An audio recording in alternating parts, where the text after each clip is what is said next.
अस्सलाम वालेकुम। कल शाम को एक स्टूडेंट ने व्हाट्सएप के ऊपर मेरे साथ एक नोटिफिकेशन शेयर किया और बताया कि सर देखें पेपर जो है दोबारा पोस्टपोन्ड हो गए हैं। जो 20-21 को पेपर था वो भी, और जो 27-28 को कौंसल ने नई डेट अनाउंस की थी वो भी आगे चला गया।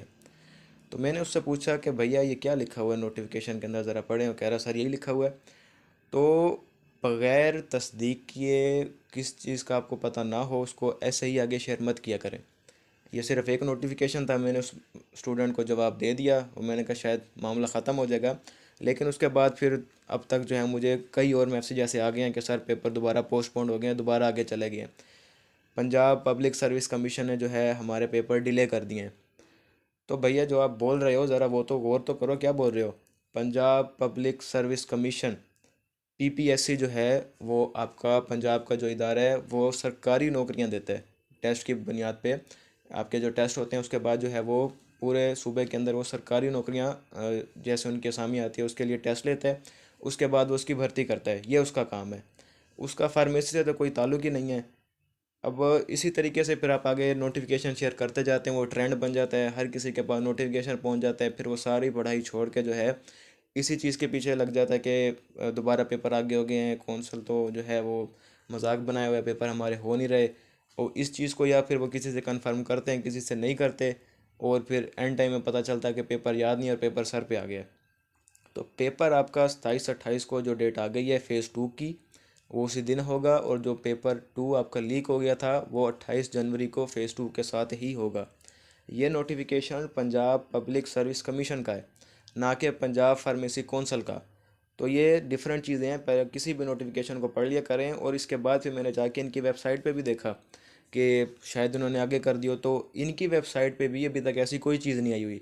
यानी कि ये नोटिफिकेशन ही फेक है। अभी तक उनकी वेबसाइट पे ऐसा कोई नोटिफिकेशन नहीं था कि पेपर आगे कर दिए। मैंने यूट्यूब पे भी सर्च किया ना, जो इसकी गाइडलाइन देते हैं पीपीएससी की या पीएमएस की, तो उसमें से भी किसी ने भी इसके मतलब वीडियो नहीं बनाई थी, और ना इनकी वेबसाइट के ऊपर किसी किस्म का ऐसा कोई नोटिफिकेशन आया हुआ है या कोई ऐसी पोस्ट आई हुई है। तो इन चीज़ों के ऊपर ध्यान मत दिया करें, अपनी स्टडी पे फोकस रखें। ये बच्चे ने मुझे सेंड किया था कि क्या एग्ज़ाम दोबारा पोस्टपोन्ड हो गए हैं। फिर उसके बाद ये एक दोबारा आया है कि साइडली गाइड करें। तो ये पीपीएससी है, पीपीसी नहीं। पंजाब फार्मेसी कौंसल है आपकी, आपका पीपीएससी से कोई लेना देना नहीं है। तो अपनी पढ़ाई के ऊपर फोकस रखें, बजाय इसके कि आप किसी नोटिफिकेशन के पीछे पड़े। अगर नोटिफिकेशन मिसाल के तौर पे अगर कभी जैसे अपडेट आपकी आगे हुई थी तो आपको तैयारी का टाइम मिल गया, आप तैयारी करें अच्छे तरीके से। बार बार ये बात की गई है कि चाहे पेपर आगे हो जाए, चाहे पेपर उसी दिन हो जाए, जब भी पेपर हो, अगर आप पेपर में पास ना हुए तो आपको कोई फ़ायदा नहीं होगा कि एग्ज़ाम टाइम पे हुए या लेट हुए, जो भी हुए कोई फ़ायदा नहीं होगा। आपको फ़ायदा तभी है जब आप उसमें पास हो जाएंगे, सेकेंड ईयर के लिए क्वालिफाई कर जाएंगे। तो इन चीज़ों के ऊपर ध्यान मत दिया करें। मज़ीद ऐसी अपडेट्स के लिए मेरे चैनल को सब्सक्राइब कर लें। इंशाल्लाह मैं कोशिश करूँगा कि आज शाम तक ही जो है फार्माकोग्नोजी के ऊपर एक फरमाइश आई हुई है, और बहुत सारे स्टूडेंट्स की फरमाइश है व्हाट्सएप ग्रुप के अंदर भी कि फार्माकोग्नोजी में समझ नहीं आ रही, उसके ऊपर वीडियो बना दें। तो इंशाल्लाह कोशिश करूँगा कि पूरी बुक की डिटेल वीडियो मैं बना दूँ। हर वीडियो के डिस्क्रिप्शन के अंदर व्हाट्सएप ग्रुप के लिंक मौजूद हैं, टेलीग्राम ग्रुप का लिंक मौजूद है, वेबसाइट का लिंक मौजूद है।